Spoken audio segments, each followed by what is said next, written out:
muli ba kitalo nnyo. Nze nagamba Mpuuga, ne mugamba Mpuuga ojja kukakkana. Ne mugamba Mpuuga tulabye ebinene. Tewali kyogenda kwogera ku TV. Mpuuga tewali kyogenda kwogera ku radio. Kyagulanye kyatawulirangako. Olwaleero waliyo omukolo oguteekeddwateekeddwa mu disitulikiti y'e Masaka ogw'okwaniriza Muhoozi Kainerugaba nga batugamba nti alina emirimu gy'azze okulambula mu disitulikiti y'e Masaka. Guno gubadde guteekeddwa ng'omukolo ogumu ogw'okwanjulirako ababaka abavudde mu NUP ne basala eddiiro okwegatta ku kibiina kya MK. Olwaleero abakulu bano twabalabye nga bawaddeyo ofiisi z'ekibiina ki National Unity Platform nti kitandika okukuŋŋaanya ebirowoozo bya MK era batandika okukolera awamu NUP n'abatiimu MK. Wawulirira bino nga batuuse dda mu kibuga Masaka baguze t-shirt z'ekibiina ki National Unity Platform ne bazambaza abaana baabwe nga bagamba nti bano bavuddeyo basaze eddiiro nga bagamba nti baawukanye ku NUP beegasse ku ttiimu ya MK. Abali mu lukwe luno era ye mukulu Mathias Mpuuga Nsamba n'omukulu Abed Bwanika wa Kabonera MP. Ensonga zino bazikola okulaga Kyagulanyi Robert Ssentamu nti ffe ekibiina kyo bulijjo tukyekwesemu bwekwesi naye ng'ebirowoozo byaffe biri walala. Guyinza okuba omukolo ogenda okuwulira nga balangirira nti beegasse ku MK mu butongole oba ne basooka balindako olw'ebyo ebikyali mu nvuuvuumo z'ekibiina nti omukulu ono bayinza either mulekkero wa vice president oba nabo bakyayinza obbumuggyako. Bwe kinaamala okulangirirwa mu kibiina nti muggiddwako osanga anaavaayo mu public n'akirangirira naye babadde bakisuubira okkiwulirako olunaku olwaleero ng'alangirira nga bwe yeegasse ku ttiimu ya MK kubanga akugambye nti ye ofiisi ye yagikutte edda n'agiwaayo etandika okukola emirimu gya MK mu Masaka.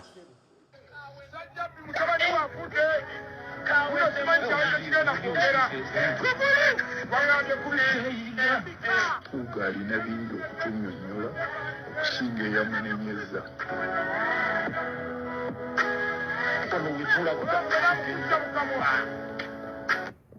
Omanyi kati ebbaluwa eno gye yaleese gye wadde personal assistant we ng'akimanya essaawa yonna waliwo ekigenda okusalibwawo.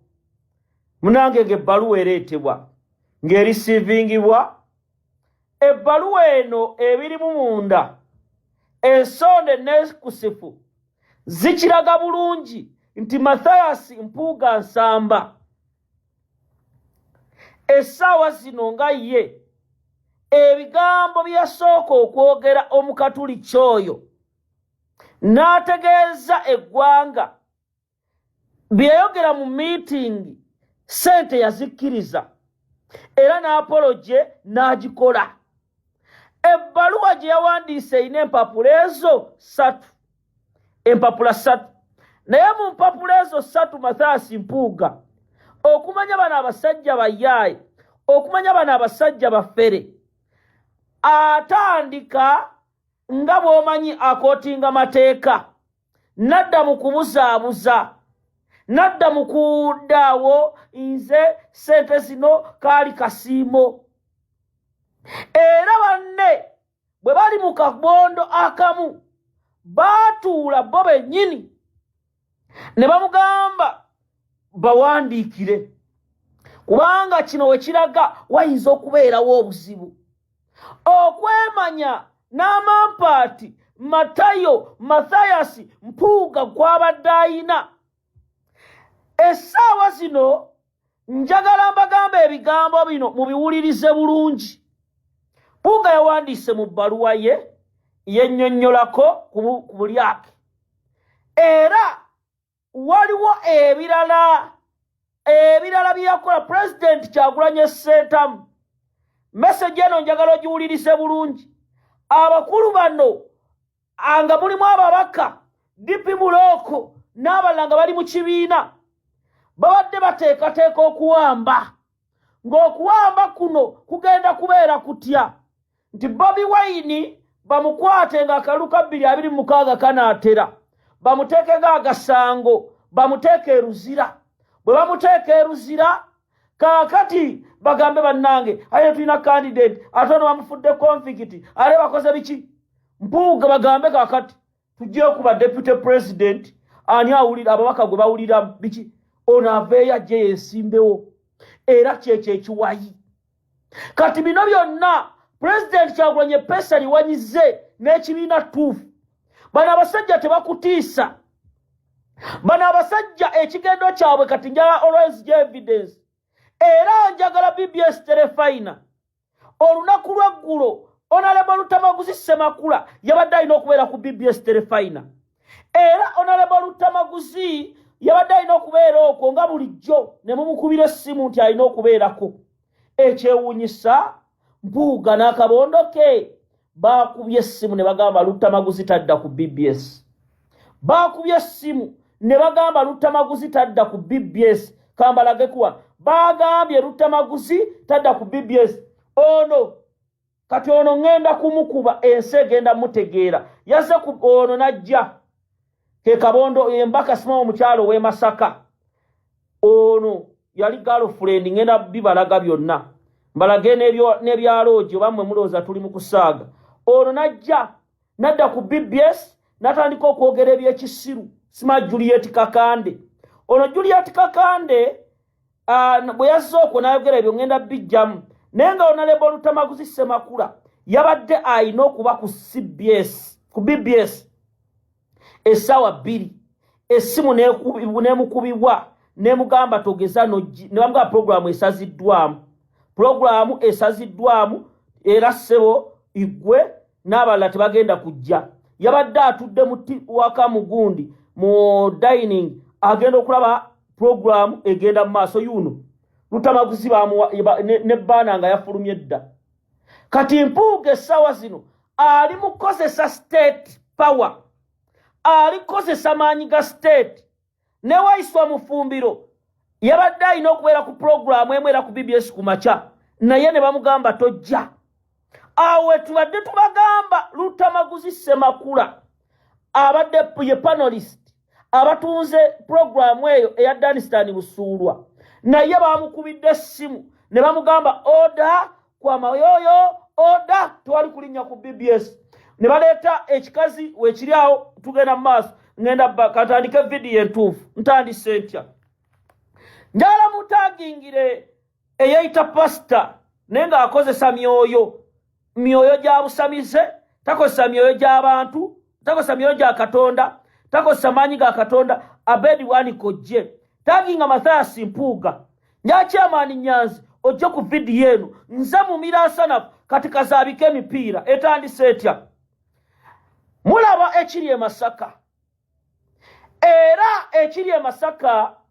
twakiraba ne tukyogera Mathias Mpuuga n'akabondo ke okuli Dr. Abed Bwanika essaawa eno bali mu kweyanjulula Abed Bwanika oba Abed Bwanika omukulu oyo mumumanyi ne gwabadde akolera era gwakolera Abedi oyina meeting gye watuddemu era meeting eno batomusange Kayinja bonna babaddemu ebiri e Masaka ku byono lujuju wa Museveni ne muwaayo tent gwenga Abed Bwanika tent gye wabadde Piri Union yeri mu kisaawe Masaka Mathias Mpuuga ezimu ku hoteri zo abamuwozi mwe basuze Abed Bwanika oba Abed Bwanika wayogedde ebigambo bino njagala tuwulirize bulungi era mbabuulire ekigendwa ky'abasajja bano ngenda kuba paka kuwulira bubi wuliriza video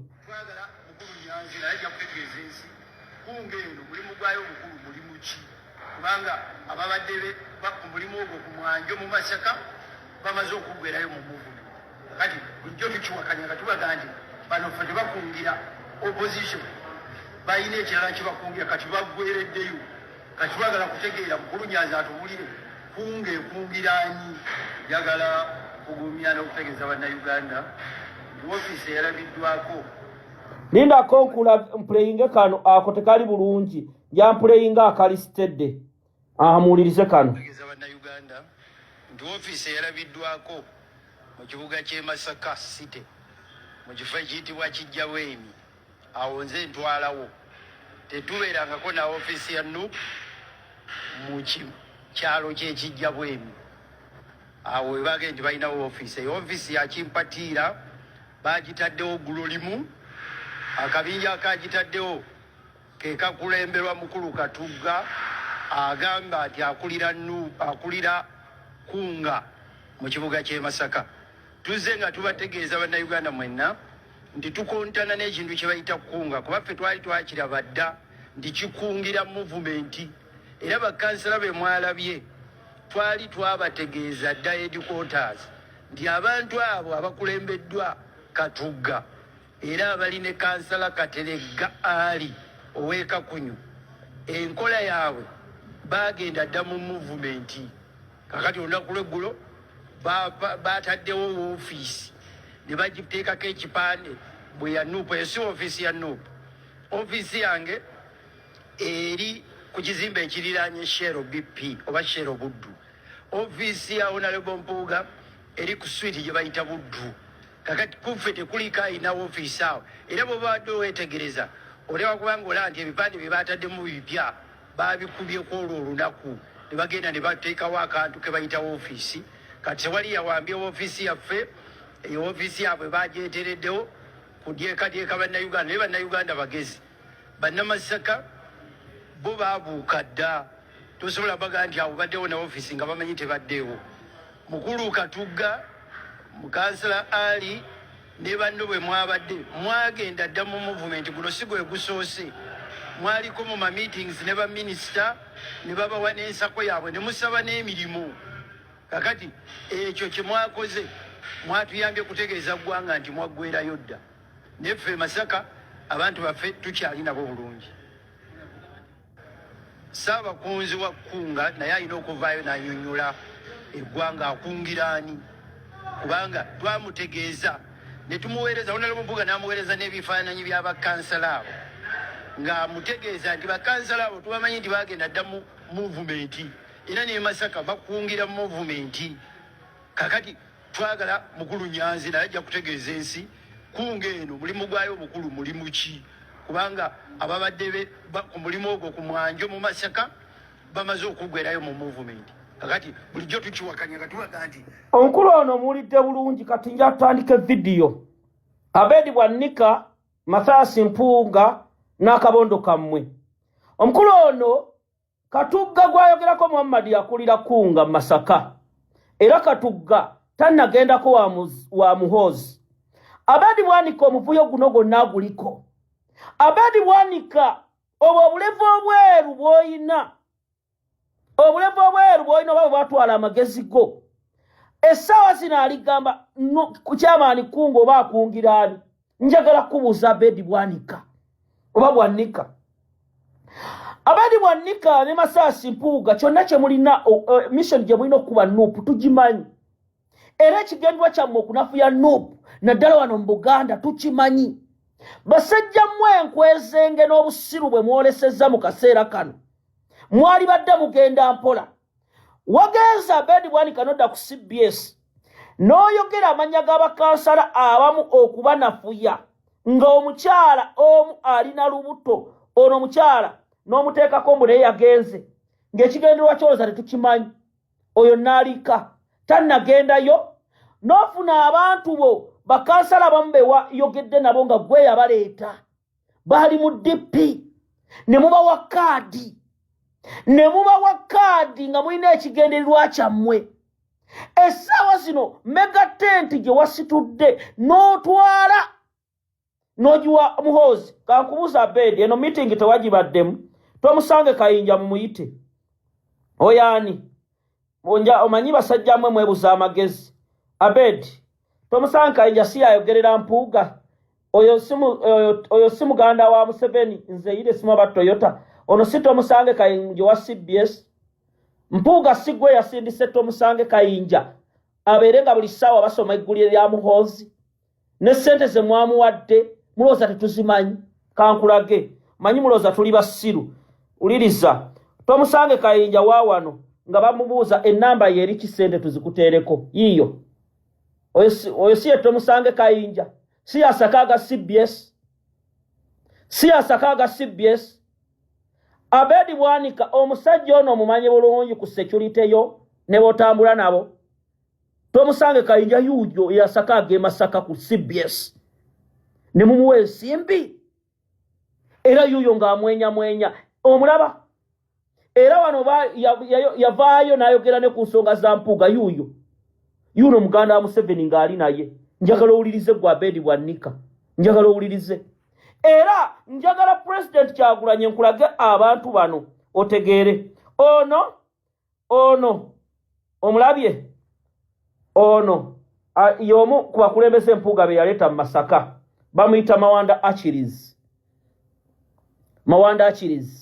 Mpuuga yomu ku ba personal assistant sibo njagala nkulage nga bamuyigiriza n'okkuba emmundu bamuloza tuli basiru tetumanyi bamuyita ye deputy Smali kye Masaka Mawanda Achilles omulabye njakulaga Mpuuga wano omulabye yuyo nga bamuyigiriza okkuba emmundu bali kasajjagirwa babayigiriza okkuba emmundu erinnya kandisike Mawanda Achilles si yoyo njagala Abed Bwanika ne Mathias Mpuuga mujja kusaaga ffe tetwajja kusiika binyomo makambalage era njagala muwulirize bulungi Abed Bwanika waliwo n'ekikyala awo bakiyita Juliet Kakande emabegako walabikira mu parliament ng'oweweeta ababaka ba NRM mu basikensikya ose ku BBS nonaagira n'ovuma president waffe Kyagulanyi Ssentamu nonafuya obukulembeze bwa National Unity Platform nolooza tetutegeera nja Juliet Kakande ojje ku video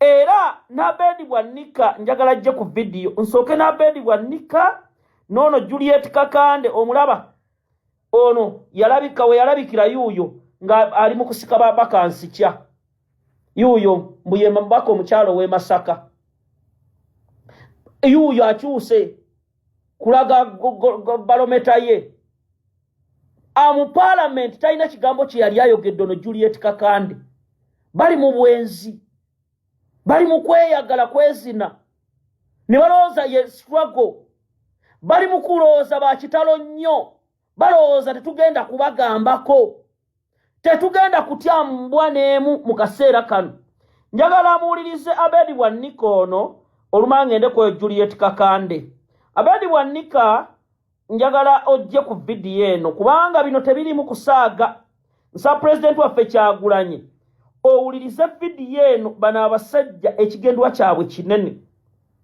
era Muhoozi project essaawa zino mu Masaka bano abasajja be bakirimu abaagala okkuba ekibiina kya Nuupu ku ttaka amawulire abalabe tulina bangi n'amawulire agasinga gaaguliddwa Abed Bwanika yayogedde bw'ati njawuliriza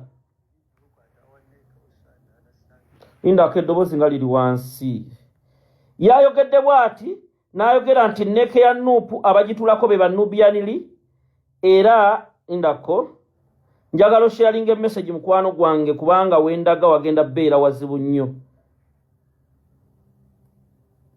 ndako oyo Abed Bwanika mumundekere ulira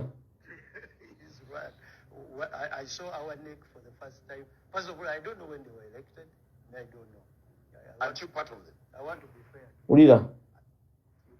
You need to look at our neck also and understand how this political party is run. I saw our neck for the first time. First of all, I don't know when they were elected. I don't know. Aren't you part of them? I want to be fair to you.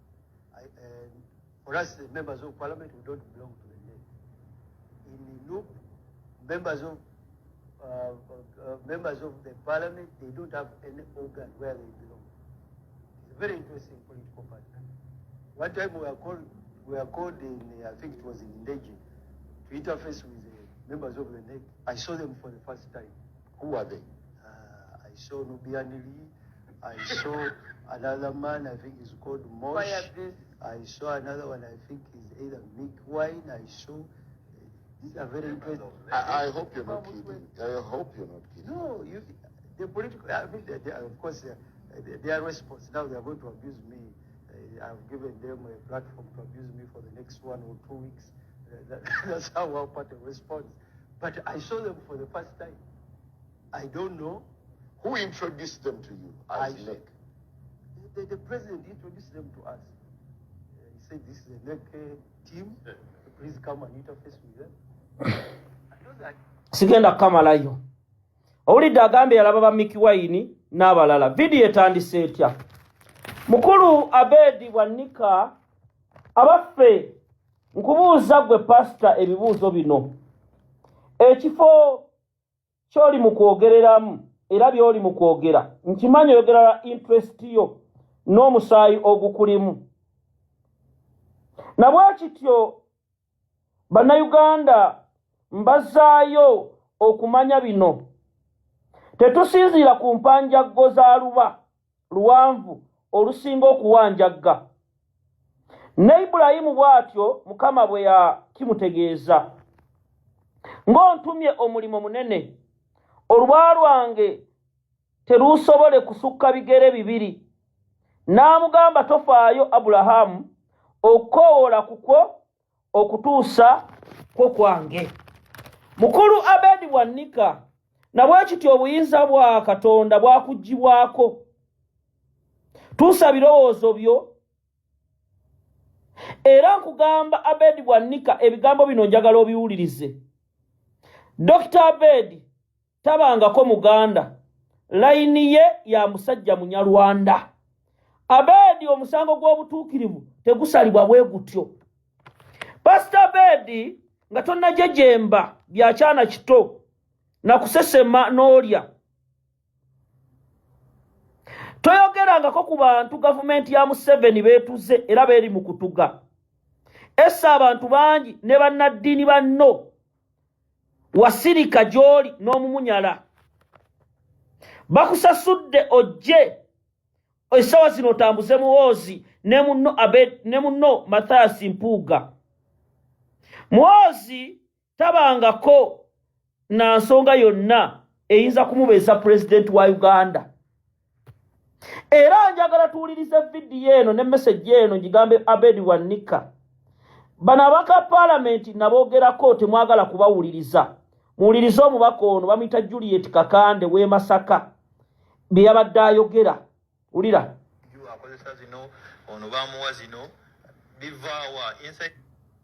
Njalinda konkulage wuliriza. Njagala uwulirize omukyalo ono bamuyita Juliet Kakande naye y'omu Kabondo. Era yazze ku BBS nga baganye Lutamaguzi n'atandika okulengeza ekibiina n'alengeza ne president. Ulira akozesa zino ono bamuwa zino bivaawa inside work ya parliament waliwo ayagala okusuulaani era biragachi okusooka yakubuuza oli WNUP okyali WNUP era ndi WNUP ne principal wamwe talaba mukamwa nkule emisumide mingi ng'owakanya byayogera. Uganda ine engeri gyeyawabamu ekigambo kibiina kya byabufuzi. A political party is an institution. Kakati ekintu kyonna bwe kiba kibiina kitegeeza kirimu abantu abaki ab'enjawulo. Kiwaba muntu ayogera kyankomeredde kitasobola kuddibwamu naye ate oluusi embeera esinziira. Kubanga oyinza okugamba nti omuntu yaddiddwamu oba ku foramu embi naye ng'ate oluusi naye gye yatandikidde ng'oluusi foramu gye yakozeseza ate nga nawe gy'olina okukozesa. Kati tojjagga nti ate gwe olowooze mabaluwa kati wabaawe oluusi enkwata y'ebintu n'olaba ng'ate lwe lulimi ndowooza abantu lwe baatuuse lwe bakola ki lwe bategeera akalondoozi obwo engeri gye bukolebwamu.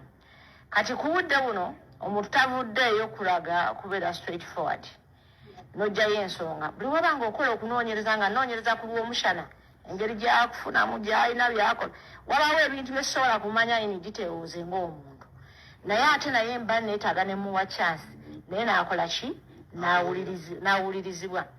Twagiddwa nnyo embeera ya social media nga buli muntu akantu kafuna akasukayo buki kasi omuntu tamala kwawula nalabye jjo genze bwolesa ensonga eri n'ejjukira nalebo Ssemujju ng'alaajana tukwate kulanya bakudizaawo ekyo weekiri naye wasobola okubaawo ssente zasobodde okukuwa mu budde bwe buki bwe bumu n'obeera nga ogenza okugenda nga omaze ozifuna.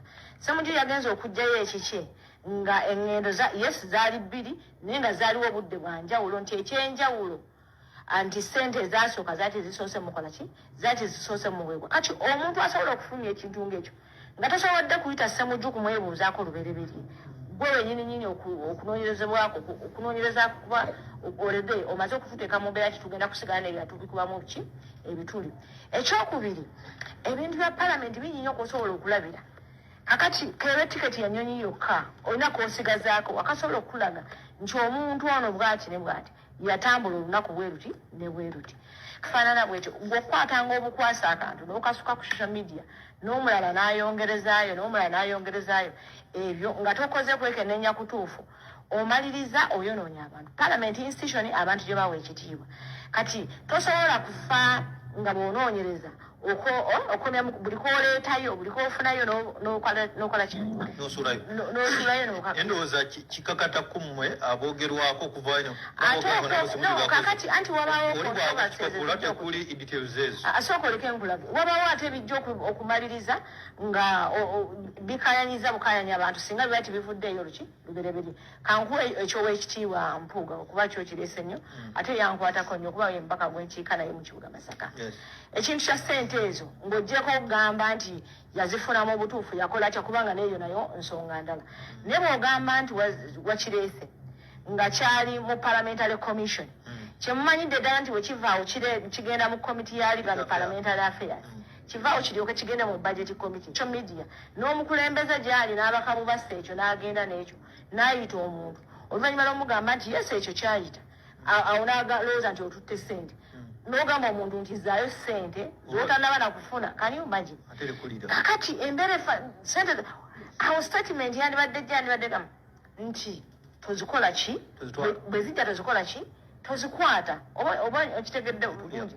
Tewali muntu asobola kuzuula minati ya parliamentary commission n'akugamba atuukwa okubulwa ssente wa we zaakola ki we zaayita ssente ziyita ku accounts zaffe. Ne bw'ogenda n'osaba bank statement kubanga eri kugabe it is a public institution era kyonna kikola ki okifuna. N'olwekyo ebintu by'okubakayo obubasa akantu n'okasukayawo nabyo bireeta obuzibu. Ensonga endala kye tulina okwegendereza nti ebintu byonna bijja ku parliament abaka ba parliament. Omulabe omuwulidde oyo mukyala wa Mpuuga bamuyita Juliet Kakande yali girlfriend we e Makerere kakati mubaka mukyala we Masaka. Bwe batyo bakugambye nti Kyagulanyi Robert Ssentamu kino kye yatandika okukwata ku Mpuuga yali anoonya baani abalyamu bannayuganda olukwe, yali anoonya baani abatali kulwa bannayuganda. Bangi batandise okujja nga balaga kkala zaabwe entuufu, bajja mu ngeri y'okulowooza nti badifendinga mwami Mpuuga, kumbe bongera okuwa bannayuganda ekifaananyi ekituufu nti bulijjo noono atulimba bulimbi nti ali ku lwaffe, kumbe tali ku lwaffe. Ekintu ekyogerwako kiri simple, kulya nsimbi ya mwe wa musolo etali mu mateeka. Bwe bw'ovaayo ng'ojja ogidifendinga ng'owolereza nnyo olaga obulumi bwewafuna nga bagobye Mpuuga, kiba kitegeeza nti gwe bw'ogikwatako mu ttaano osobola ogizzaayo n'ogaana ogirya nti nedda. Awo Kyagulanyi Ssentamu yabakwatira n'alaga bannayuganda nti baabo mmwe mwabalondo bateeka mu paalamenti, mugenda leero kwawulawo ani wammwe ani atali wammwe, ani abalumirirwa ani atabalumirirwa. Awo bannayuganda batandise okwawula, ndowooza bategedde. Buli mubaka avaayo ng'agamba yagoba Mpuuga yakola bubi, kitegeeza nti ategeeza nti olaba bagoba Mpuuga olw'okulya ssente, naffe bwe tunaazifuna tujja zirya mu nkukutu baleme kukitegeera. Kitegeeza nno nti mwami Mpuuga akalira akawulidde. Olaba atandise okusindika ababaka abafaananako bwe batyo ku TV bagende nga bamudifendinga. Bannayuganda we mukutte temutta operation kulwanirira nsimbi ya mwi wa musolo. Awo okuwa emiwaatwa abantu nga Honorable Omushana we banabyogerera kubanga oli aleeta ensonga nga tolina nabwovaayo kugidifendinga. Akugambye nti tiimu eyayogerwangako eyakkunga bakansalazi abo ne bagenda nga bavumirira ababaka ba paalamenti nga bafunye ba local leaders bakwatagana nabo nga balipootinga directly ku kitebe kyaffe kugamba batuuse okuba nga ate otyabakande abava mu dipi mutabangula ate tutabangula mukola mukola tijje mwagenda mu kintu ky'abantu nti kiwaba lw'omushana ebadde etya bwe ojja obikubawo mu kaseera kano nga gwogamba nti yalidde ssente ffe ze tulaba nga ziri mu mateeka okuzifuna kwe wabulawo nga tanabazifuna ze tulaba ezo nga ziri mu mateeka nga ate ye asanze obuzibu bwa zaayitamu embeera eri mu bibiina ensonga eno nti ekitongole nga kino kinaakola kitya ne tufuna obwenkanya nga waliwo embeera esangiddwawo mu bibiina kwegamba nga banoonya bunoonya wano obuuseewo bategawo abalina okukola ki naye ng'otunuulira omuntu gwe badda nti oyo yagenda okuggyawo Mpuuga n'oganda naye buno obujozi bwa kikaaki nedda kambabuulire obukulembeze buno buzimbibwa omuntu ayinza okuga kati tusema ondaba wano nze saabuuka mu bbanga okujja okwesimbawo saawukanangako na politics okuva ne nava mu ssomero kugambi okuva gye twatandike naye twabeerangawo nga tukakasa bannaffe bali mu bifo ebyo ate nze ekyamazima nalinga na mukozi wa gavumenti naye nze njagala nkubuulire toyinza kuddira muntu nga Mpuuga njagala otutunuulire nga bwe tuli mu NUP awo tiimu va ku opposition yonna sooka okwate NUP olyoka otunuulire omuntu nga Mpuuga ku bantu betulina gwe oli ng'obwongo bwo gwe bulina okubaza kubanga okulwana sikuzza ku bino ebitaano era nze kino ekintu ky'ebitaano kyawadde bubi bannamasaka mukisa Katonda alina ebintu byakola nze sikkiriza nti mu politics waliyo emikisa naye ogwa Mpuuga nagwe gyeguli kubanga otunuulira akamanzi gye kaava abasajja bano bagaana okuwuliza ensonga ze ezakkunga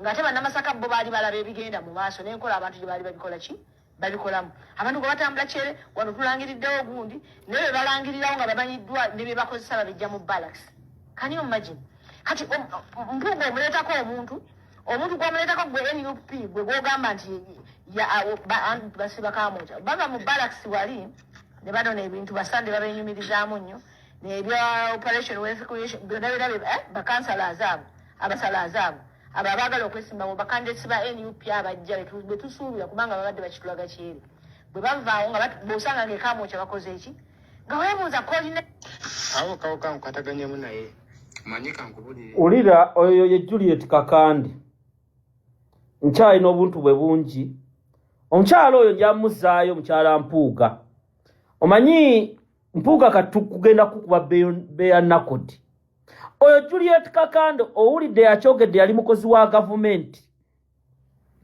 Masaka omubaka eyaliyo baali bamuyita Mary Babirye Kabanda nga wa DP omukyalo oyo Mary Babirye Kabanda ne bamusaba ajje yesimbe ku bubaka bw'e Masaka ajje mu NUP ne Mary Babirye Kabanda n'agaana Mathaasi Mpuuga waliwo abantu abalalaawo n'abasuula ebbali n'anoono girlfriend we gwe bayita Juliet Kakande ne Gomesi ze yali ayambala obudde obwo ng'ali eri akola Sembabule mu gavumenti be bagaba sente za nadizi nga tabeerangako yadde mu byobufuzi baali Makebere ku UID Makerere n'abivaamu ne bajja ne bamuwa kaadi talina kyamanyi era ono girlfriend twasembayo kumulaba ng'ali mu kuweeweeta nsikya z'ababaka ba NRM ba minisita mu parliament session ng'ali mu kubakwatirira tewaliwe mwalimu mulabye ng'avuddeyo oba ayogere ku nsonga yavuddeyo lwakwa boyfriend we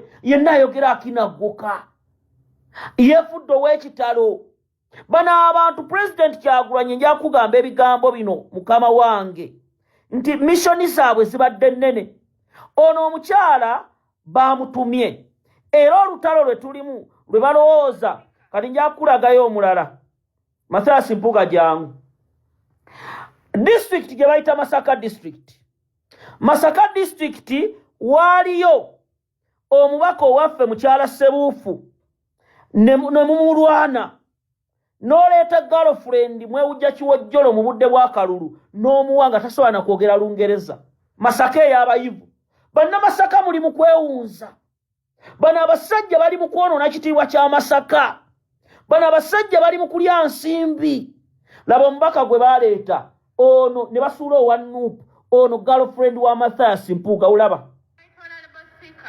The situation forced the head teacher to get volunteers to undertake the teaching, and it's now 6 months. The school was constructed, and the public service to recruitment of. I request the Minister of Education. Honorable member, you just need teachers for your school. Yes. Yes, government spent 2 billion in the area. And the public service to recruitment of